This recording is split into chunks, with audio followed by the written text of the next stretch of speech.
Indo Burma Suknu Road ki Hianglam Bobogai Lamkhai Kaithildagi Suknu Phawbada Hawjik Paikhatliba Lambi Sembagi Thabak Chief Minister Yumnam Khemchana Hakthengna Chatuna Yengshinkhre Chief Minister gi Yengshin Khongchat aduda Hianglam AC gi MLA Dr Yumnam Radhishyam amasung PWD gi Chief Engineer su Saruk Yakhi Khongchat aduda Ilang Khangpokpi area da Hawjik Chathariba Black Topping Tawbagi Thabak Sing adu Yengshinkhi Khongchat aduda Chief Minister Yumnam Khemchana Department ke makok thongba official sing amade mari leinaba contractor sing da thabak yang na paikhat lamagi damak apenba pongdukki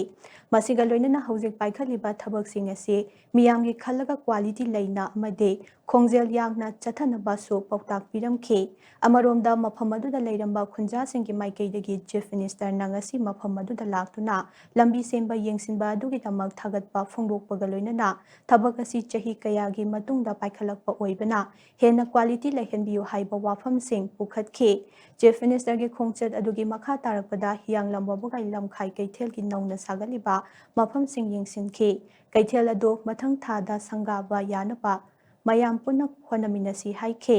khongchat aduda kakching district ki sekmaijing da nauna sagadaba kaithel gi mafam so chief minister yumnam khemchana yengsilamki